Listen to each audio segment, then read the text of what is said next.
magsisipagtapos natin, magandang umaga sa inyong lahat at isang maalab na pagtanggap ang salubong namin sa inyo dito sa UP Diliman. Sa pagbubukas nitong ika-113 pangkalahatang pagtatapos ng Universidad ng Pilipinas Diliman, una ko nang babatiin ang ating mga magsisipagtapos ng who would be officially declared as graduates of the University of the Philippines. And this will be the realization of your aspirations of the past years, as well as the aspirations of your family and our community. To the parents, siblings, relatives, friends, and loved ones of our graduating students, congratulations as well to all of you.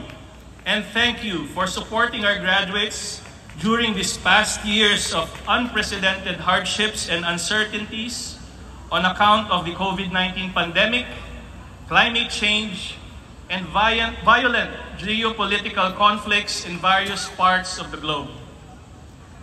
The adage, "It takes a village to raise a child," resonates in Filipino culture, as evidenced by our gathering here today as a large and diverse community in these hallowed grounds of the Amphitheater of Quezon Hall to celebrate the important milestone that this day represents for our graduating students, a milestone to which each one of us here had somehow contributed.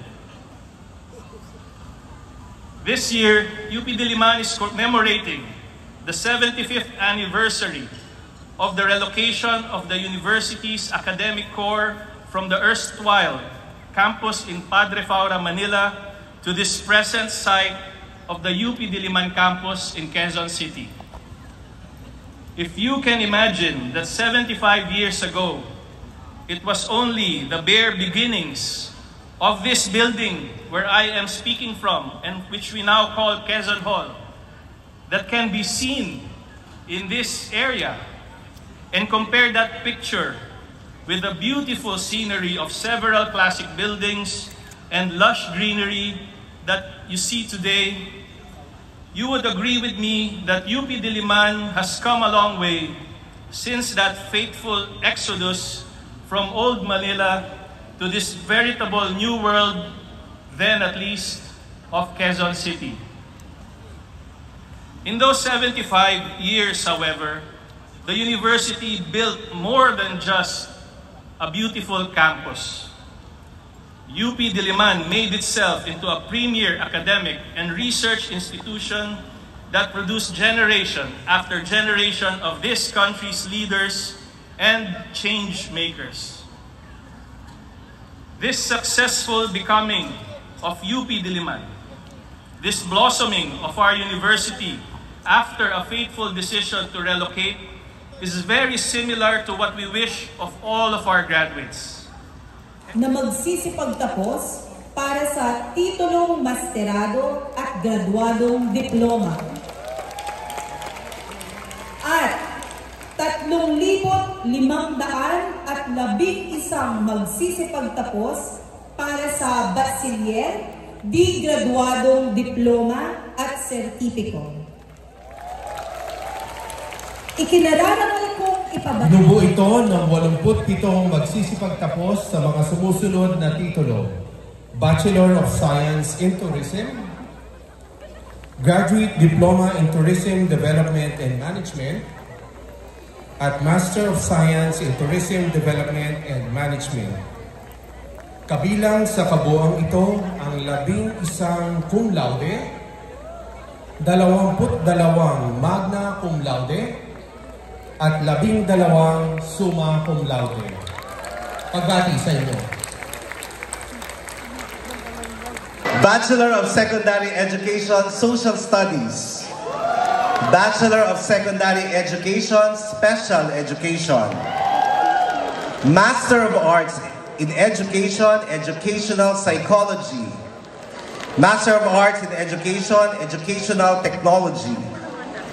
Master of Arts in Education, General Science. Master of Arts in Education, Reading Education.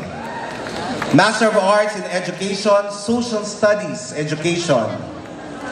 Master of Arts in Education, Special Education. Bachelor of Science in Clothing Technology.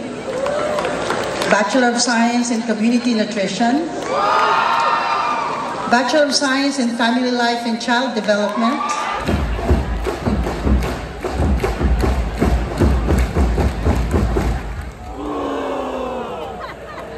Chancellor Carlo Vistan, President Gigil Jimenez, mga miyembro ng lupon ng Rehente, magandang umaga po sa ating lahat. Ikinararangal kong iharap sa inyo ang mga magsisipagtapos mula sa Kolehiyo ng Kinetikang Pantao. Maaari na po kayong tumayo.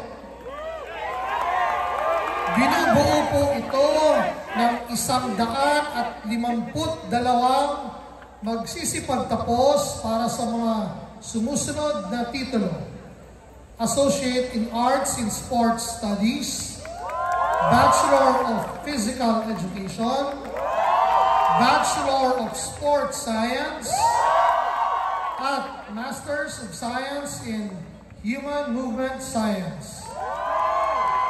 Kabilang po sa kabuuan ito ang 24 na cum laude, 28 magna cum laude, at 5 summa cum laude. Salamat po. Maraming salamat, Decano Diaz. Si Decano Jul Kipli and Chancellor Carlo Vistan, President Gigil Jimenez, lupon ng Rehente, magandang umaga po sa ating lahat. Ikinararangal kong iharap sa inyo ang mga magsisipagtapos mula sa Kolehiyo ng Kinetikang Pantao. Maaari na po kayong tumayo. Binubuo po ito ng 152 magsisipagtapos para sa mga sumusunod na titulo: 8 magna cum laude at 5 summa cum laude. Inihaharap sa inyo ang 4,712 magsisipagtapos mula sa 27 kolehiyo at akademikong unit ng Universidad ng Pilipinas, Diliman, para sa iba't ibang degree at titulo para sa akademikong taong 2023-2024. Binubuo ito ng 77 magsisipagtapos para sa titulong doktorado, 1,124 na magsisipagtapos para sa titulong masterado at graduadong diploma, at 3,511 magsisipagtapos para sa bachelier, di graduadong diploma at sertipiko. Ikinararangal kong ipabatid na sa mga magtatapos ng programang bachelier, 788 ang cum laude at 286 ang summa cum laude.